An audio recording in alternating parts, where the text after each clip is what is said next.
Bienvenue à cette nouvelle capsule de Parlons mariage. On va s'amuser aujourd'hui parce qu'on va parler de tradition, puis c'est tellement large. On en parlait avant de débuter. Et là, il y a des choses sur lesquelles on se dit non, c'est comme ça, non, c'est comme ça. Ça dépend où est-ce qu'on va chercher ça. Ça dépend dans quelle année, j'ai envie de dire à quel siècle, dans quel pays.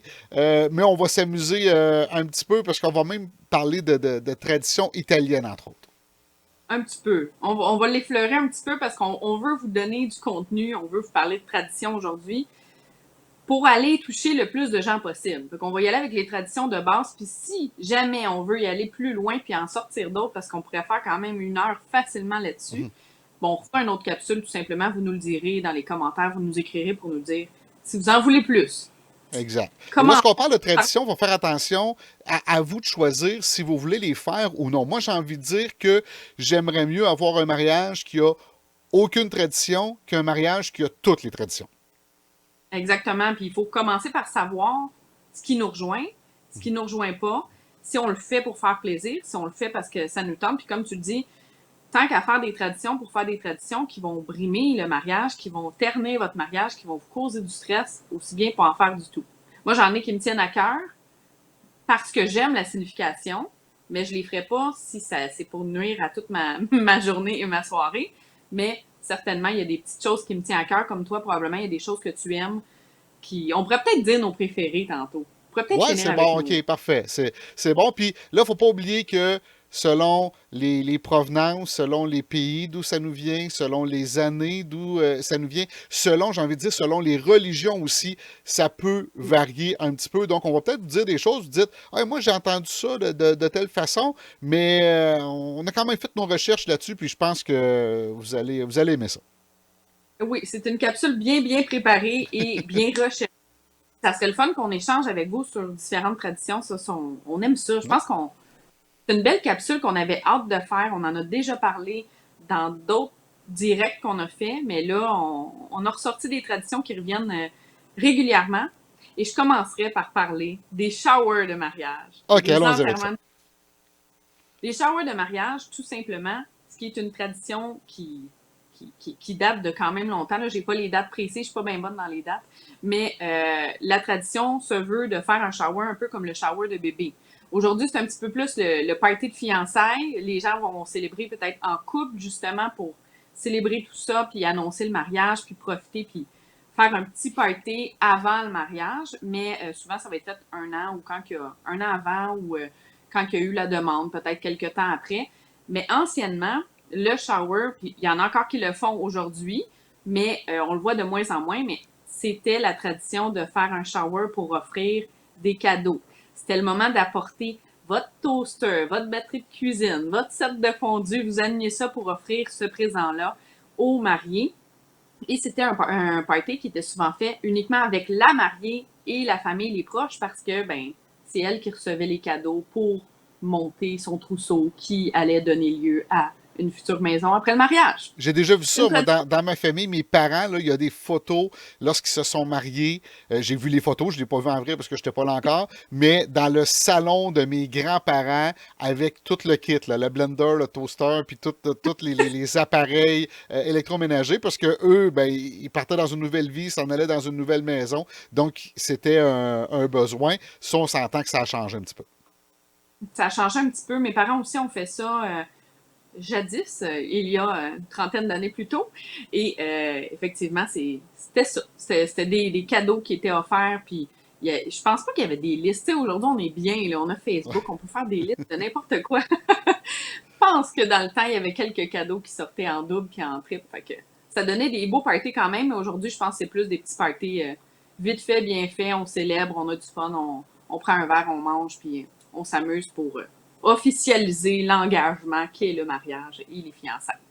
La tradition Bien que par... j'entends parler le plus souvent et que je vois le moins souvent, c'est la tradition du bleu, du nœud, du vieux et de l'emprunté.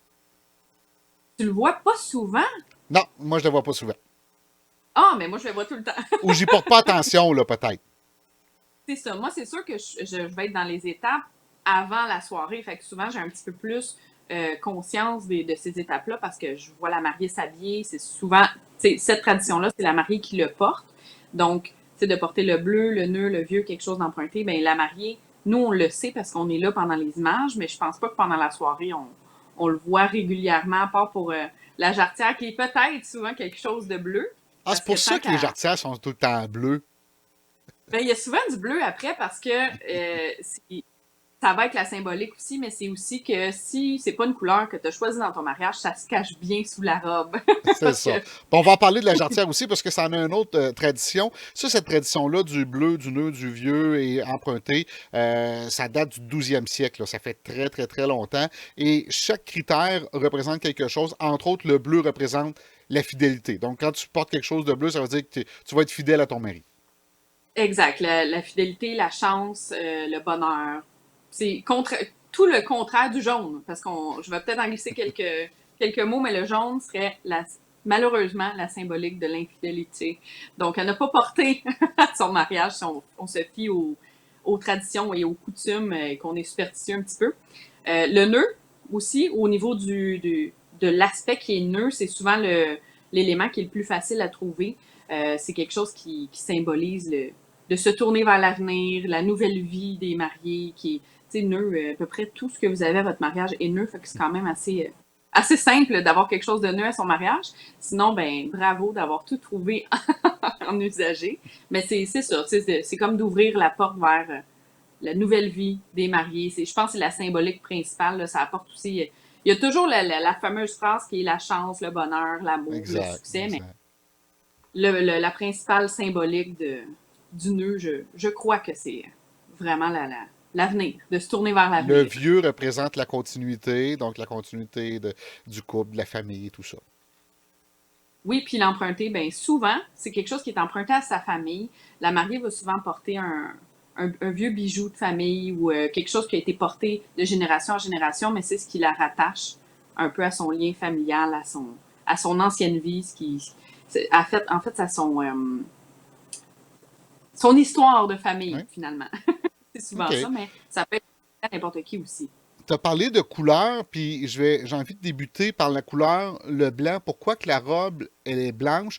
Premièrement, avant la Première Guerre mondiale, les robes n'étaient pas blanches, c'était des robes de couleur. Souvent, ça représentait les pays. D'ailleurs, encore en Chine, au Japon, dans certains pays sud-africains, on voit encore des mariés porter des couleurs. Mais pourquoi le blanc est devenu populaire? C'est que le blanc représente la virginité.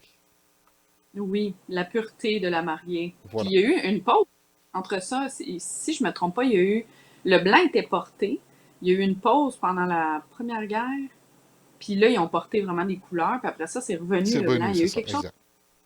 Il me semble, mais Mhm. on n'était pas là pour le constater. Mais Parle-moi oui, des les autres couleurs, couleurs. ouais.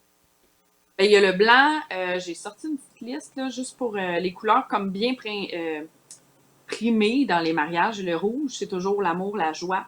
Le gris, qui signifierait les voyages. Le vert, la fertilité et la pudeur. Le doré, l'engagement. Et enfin, évidemment, le bleu, qui est la symbolique de la fidélité. On s'entend qu'en mariage, on veut de la fidélité pour la plupart. Donc, c'est une couleur assez populaire, mais toutes les autres couleurs, je serais curieuse d'aller chercher vraiment les autres symboliques un peu Donc, plus loin derrière. encore une fois, des traditions que vous pouvez suivre, mais que vous n'êtes pas obligé de suivre. C'est sûr qu'une robe en blanc, moi, je trouve toujours ça très, très beau, une robe de mariée.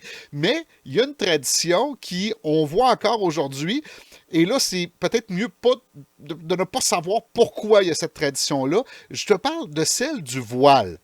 Le voile n'a pas une très belle histoire. Fait que si vous voulez absolument porter un voile, faites pas des recherches sur Internet à savoir qu'est-ce que ça veut dire la tradition du voile, parce que c'est pas beau.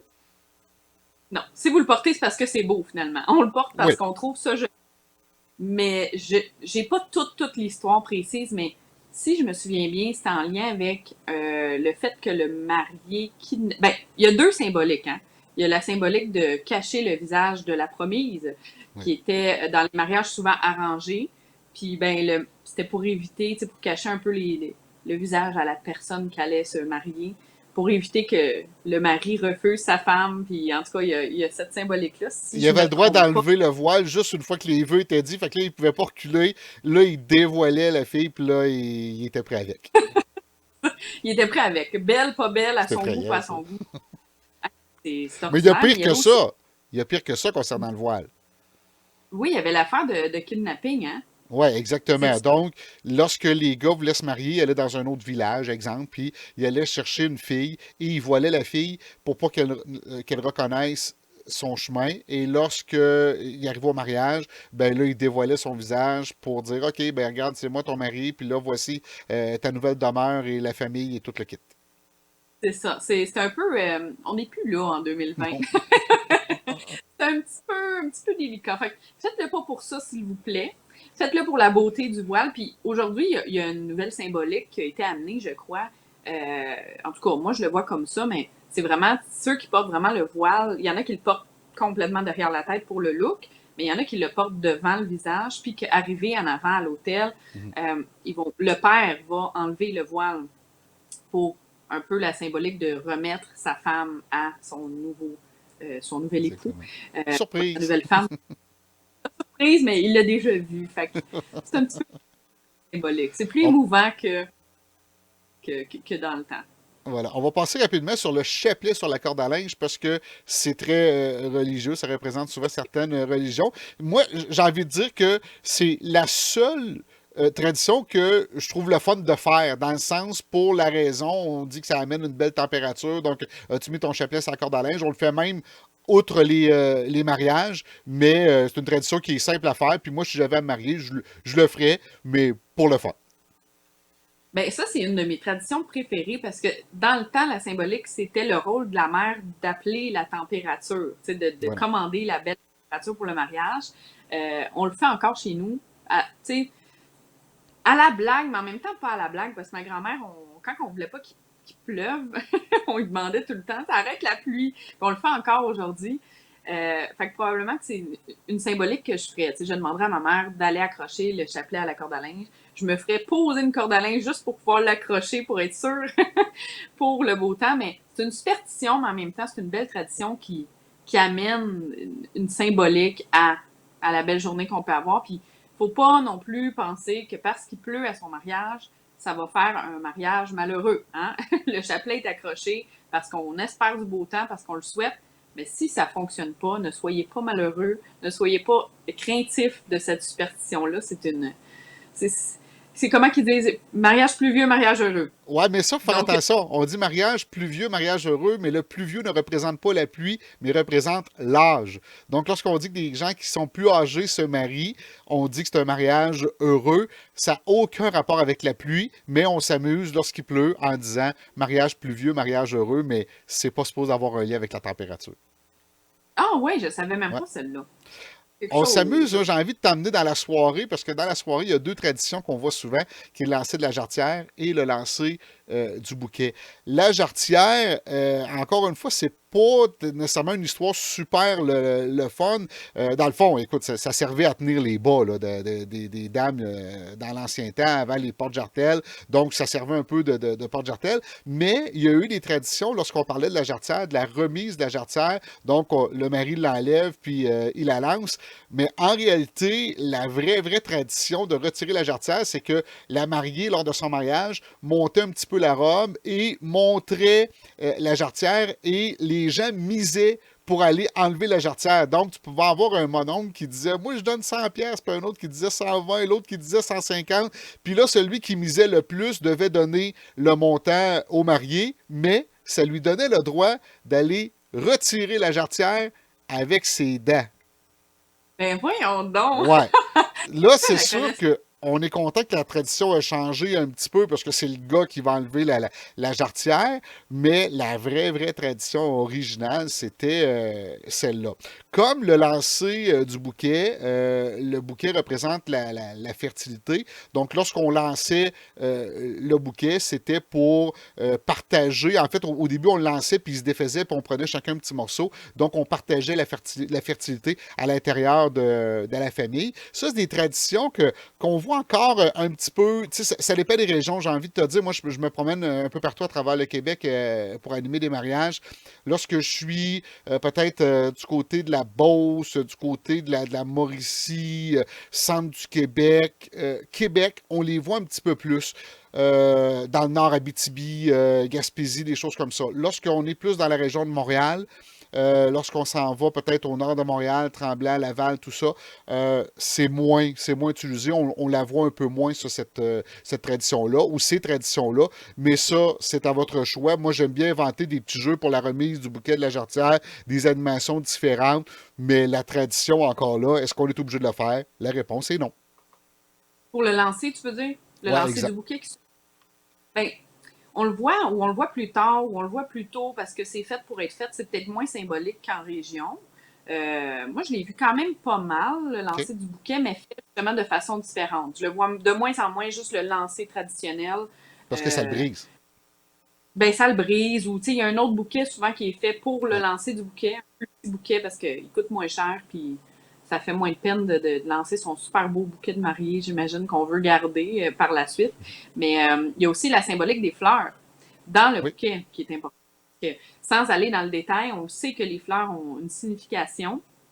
Après ma barre, du moins, je ne suis pas fleuriste, mais les fleuristes pourront vous le dire qu'il y a sûrement des superstitions face à différents types de fleurs. La seule chose que je peux dire au niveau du bouquet de mariage, c'est de faire attention aux œillets qui ne porteraient pas chance pour un bouquet de mariage. Mais si vous aimez les œillets et que vous n'êtes pas superstitieux, mettez-en dans votre bouquet. Ça fait joli. Allez-y. Mais sinon, vous pouvez choisir vos fleurs dans une signification précise pour avoir la signification. S'il n'y a pas de signification, c'est juste parce que vous trouvez ça joli, allez-y, puis amusez-vous. Puis allez pas chercher les significations pour vous tourner le couteau ou vous créer des superstitions inutilement. Je me suis lancé un petit peu dans la soirée. Je vais y revenir parce que je veux revenir peut-être au mariage, entre autres à l'église. Je vais l'appeler le premier regard, puis à un moment donné, on va parler du first look. Mais traditionnellement, dans un mariage religieux, le marié n'avait pas le droit de voir sa conjointe. Un peu comme on disait le voile tout à l'heure, n'avait pas le droit de voir sa conjointe avant la journée du mariage. Donc, dans des mariages arrangés, tout ça. Et c'est la raison pour laquelle moi je me dis, lorsqu'on s'arrête trop à ça, cette tradition-là, premièrement, la plupart des mariés aujourd'hui habitent déjà ensemble, ont souvent une maison, ont déjà des enfants. La tradition ne veut plus vraiment rien dire. Tu sais, de dire, moi, je vais attendre qu'il me voit la première fois à l'église, ben ça fait comme 4 ans que vous restez ensemble, fait qu'il t'a déjà vu le matin, midi, soir, dans ton plus beau, dans ton moins beau. Il connaît tout de toi. Peut-être qu'en robe de mariée, il t'a pas vu pour la première fois, puis là, ça va se faire à l'église, mais on va un peu, j'ai envie de dire, étouffer cette tradition-là lorsqu'on va parler dans une capsule du first look, donc le premier regard qui se fait avant la cérémonie. Je voulais amener le petit point de ce premier regard-là. Et les fameux lancers de confettis que de plus en plus, malheureusement, les églises interdisent.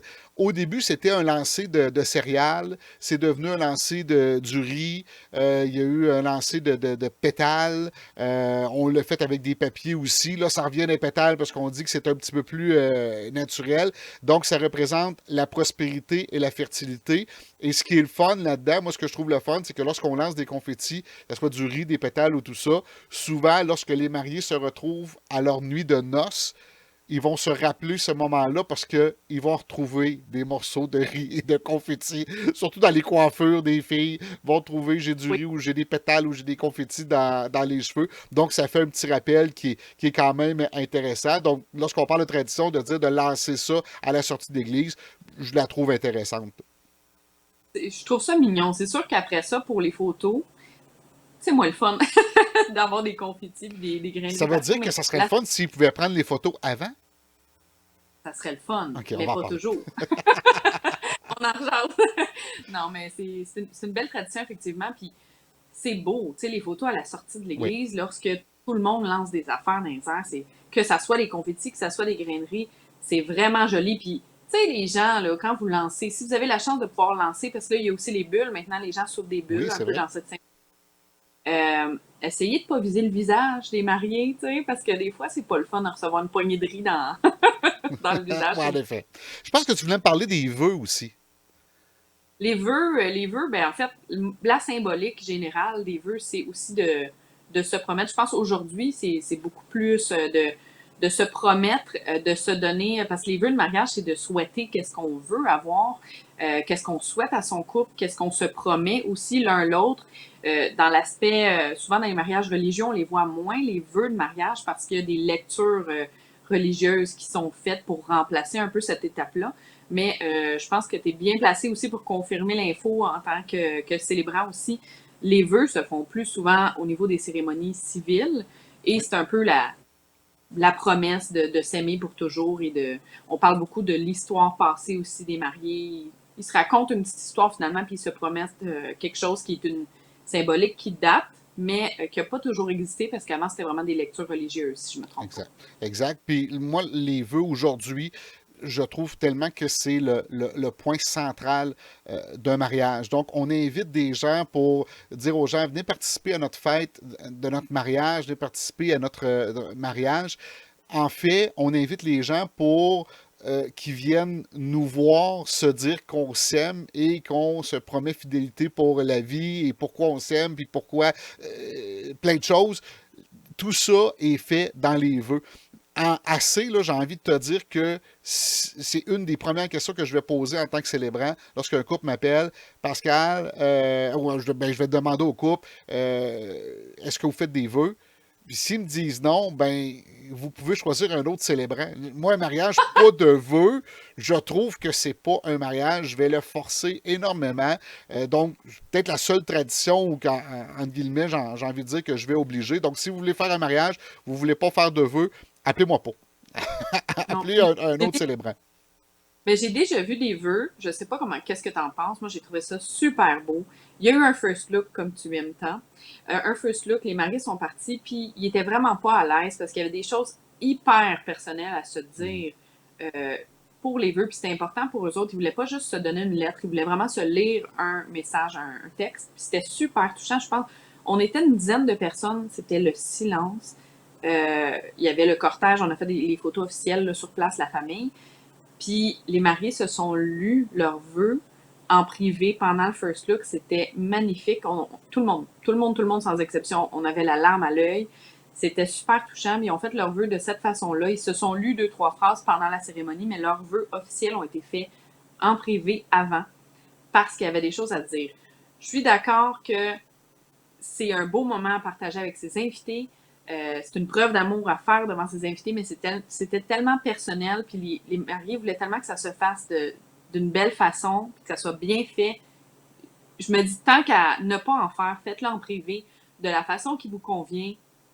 Offrez-vous ce cadeau-là la journée de votre mariage. Tout Et moi, simplement, je vais t'amener un autre point. Je trouve ça super beau. Vous avez le droit de le faire. J'ai aucun problème avec ça.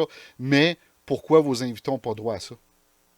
je sais bien. Ils se Je sont sais bien. déplacés pour ça. Là. En passant, ils sont là pour ça. Là, parce que le mariage, c'est ça. Là. On ne redéfinira pas le message, le mariage aujourd'hui, mais le mariage, c'est ça. Un mariage, la définition de mariage, c'est de dire devant nos amis, invités et parents qu'on s'aime et qu'on se promet fidélité pour la vie.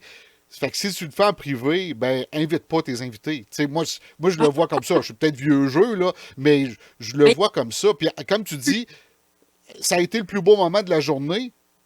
Tabarouette, ben, j'aimerais ça que les invités participent. oui, ben c'est un moment qui était privé, qui était touchant pour les mariés. Fait que pour moi qui a été là aux deux endroits, la cérémonie était tout aussi touchante. Ils se sont échangés, mais il y a des choses que probablement que j'aurais pas dit non plus devant mes invités. Mais l'ensemble, ils ont fait des petits vœux devant OK, au moins les ça, c'est invités. ça. Ça serait un bon C'est ça, compromis.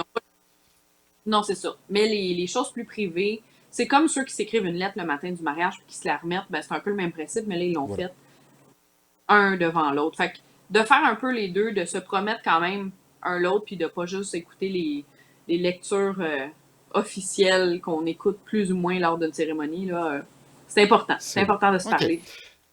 Je veux revenir dans la soirée parce qu'il y a la première danse. En fait, j'ai envie de dire dans la soirée parce qu'il y a des danses traditionnelles, puis on va l'amener vite, vite. Entre autres, la première danse, si on recule dans les traditions européennes qui a été transférée du côté américain, la première danse, elle est faite lorsque les mariés entrent dans la salle. Donc, lorsqu'ils sont présentés pour la première fois après la cérémonie, en tant que mari et femme, entrent dans la salle avec tous les invités qui sont là, qui les regardent, et la première danse se fait là. Et ça, l'exemple que je donne souvent, si vous écoutez des films de mariage, moi j'aime ça écouter des films de mariage, j'ai même un poste que j'ai chez nous de films de mariage.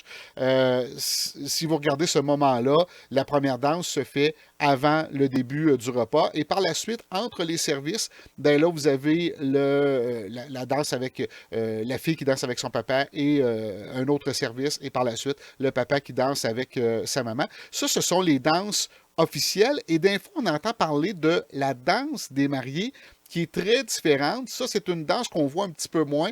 Danse des mariés qui va se faire plutôt en milieu de soirée, où là, les mariés vont danser ensemble, mais on peut venir les voler, entre guillemets, en tant qu'invité. Donc, moi, en tant que gars, je peux aller danser avec la mariée.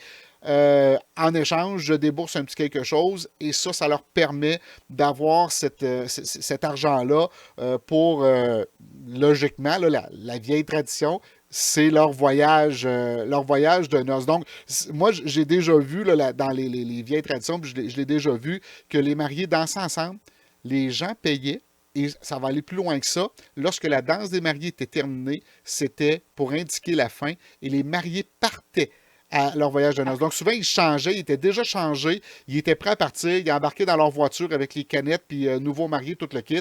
Et là, ils s'en allaient aux chutes Niagara, ou ils allaient à Gaspé si le montant amassé était moins gros, ou peu importe. Ils pouvaient peut-être se rendre à Old Orchard si le montant était plus élevé. Et là, le party continuait, mais les mariés étaient partis à ce moment-là. Ça, encore là, c'est des vieilles traditions. Mais des fois, la danse des mariés, ça peut se faire encore. Moi, je le vois dans les personnes peut-être un peu plus âgées, vont venir me le demander. Est-ce qu'on peut faire la danse des mariés? Parce que j'aimerais ça leur donner un petit cadeau supplémentaire, puis tout ça. Je suis toujours entendu avec les mariés si on l'a fait, oui ou non, ou se donner une porte de sortie que s'il y a des gens qui la demandent, est-ce qu'on peut la faire? Mais ça se fait très rapidement.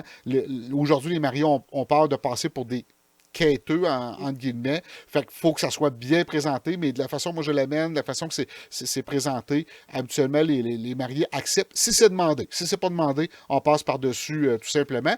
Et je vais t'amener aussi une tradition très québécoise, que je vois en Beauce surtout. Ça s'appelle la danse des bas. La danse des Des bas, bas. ouais, exactement. La danse des bas, c'est que si tu as une sœur aînée ou un frère aîné qui n'est pas marié, tu lui fais faire la danse des bas. Et là, il y a plusieurs façons de faire. Je vais te donner différentes façons de faire. Donc, la danse des bas, c'est que tu lui donnes une paire de bas colorés, drôles, qu'elle doit porter, et elle doit danser dans un bol où les gens mettent de l'argent. Puis quand il y a assez d'argent dans le bol, tu dis, OK, c'est assez, le frère ou le sœur aîné, on a ramassé de l'argent, tu peux t'en aller avec tes bas. Il y en a même qui mettent de la boisson. Écoute, j'ai déjà vu, c'était dégueulasse, mais j'ai déjà vu du macaroni cuit. Ça, c'est dégueulasse parce qu'après ça devient glissant, puis ça colle. Mais c'est une tradition qui existe, la danse des bas. Il y a plusieurs façons de la faire. Mais ils ont mis ça où, le macaroni? Ah, il Mettre avait ça mis ça dedans, dans les... des sacs, il avait Ah, amené ça. Ouais, il fallait qu'il danse dans son espèce de bocal, là, ah, un plat dans lequel il dansait, puis là, il mettait des pieds. ah. Là, c'était dégueulasse. Mais habituellement, les gens ramassent de l'argent, ils mettent de l'argent dans le bocal, dans le seau, là, dans lequel ils dansent. Mais ça, c'est canadien, français, québécois. Là. On ne voit pas ça dans d'autres pays, la danse des bas. Ouais. C'est pas parce que mon frère se marie l'année prochaine. Ah! Il est plus jeune Oh, OK, je vais l'appeler. que ça. Non, s'il vous plaît. Là, je te parle de québécois, mais j'ai envie de te dire, j'aimerais ça que tu me parles peut-être une ou deux traditions italiennes. Les traditions de chez nous, pour revenir à la cérémonie, initialement, en fait, en Italie, une tradition qui est très présente, c'est d'amener, de se rendre à sa cérémonie, pas en voiture, comme on le voit souvent, que les gens vont louer des voitures, puis, tu sais, impressionner tout le monde qui est pas devant l'église. Fait que finalement, on arrive à l'église avec une belle voiture, puis il n'y a pas personne qui la voit. Mais en fait, c'est de se rendre à l'église à pied et pour traverser certains obstacles. Tu sais, les gens vont même installer des petits obstacles qu'on doit comme passer par-dessus pour se rendre à l'église, qui symbolisent un petit peu les obstacles de la vie qu'on va tout avoir à passer puis à traverser à travers notre vie de couple, notre relation, pour montrer un petit peu que notre chemin de couple est parsemé de petits obstacles. C'est une des traditions. Il y a beaucoup de traditions aussi au niveau des repas, des symboliques de nourriture. Il y a beaucoup de traditions plus religieuses aussi. Donc, ça peut aller loin, mais c'est une belle symbolique là, de marcher comme ça jusqu'à sa cérémonie. Il faut s'assurer qu'on n'a pas un lieu de cérémonie à une demi-heure de route parce que ça peut être long en titi. Mais sinon, de marcher en mariée pour se rendre à sa cérémonie, c'en est une belle symbolique qui est très peu faite ici. Et par chance, parce que je suis pas certaine que ça me tenterait de marcher De la comme ça. Non, ça serait pas une tradition spécifiquement pour moi.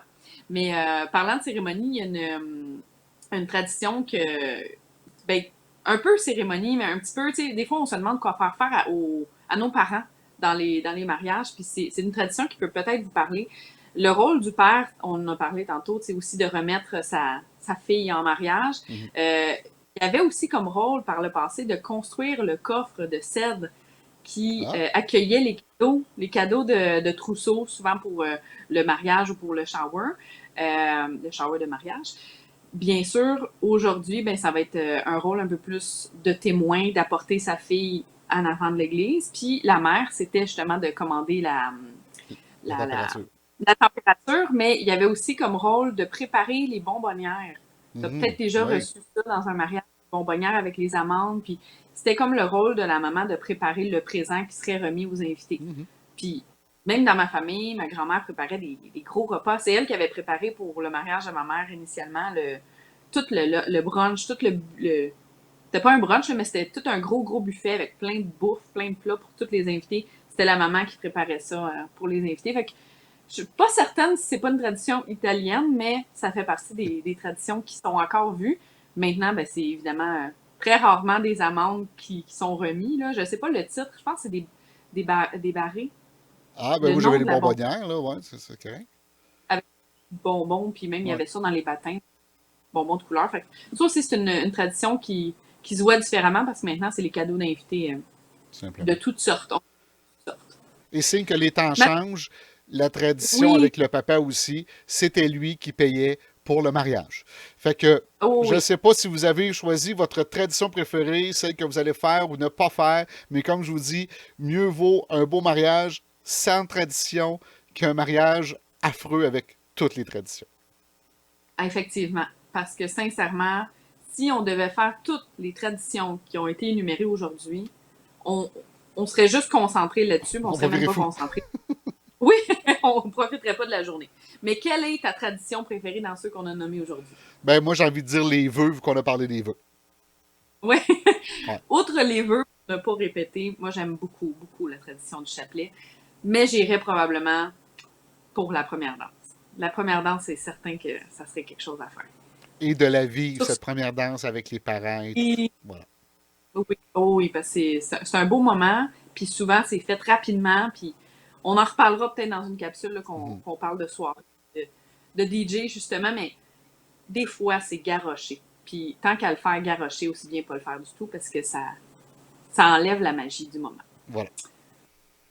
C'est ce que j'avais à dire pour la première danse. Super. Hey, c'est une bonne capsule. Oui, C'est quoi votre capsule préférée, vous autres? Allez l'écrire en dessous, allez la ah, commenter en dessous. Ça serait le fun. oui, on se retrouve pour une prochaine capsule. Bye bye. Bye.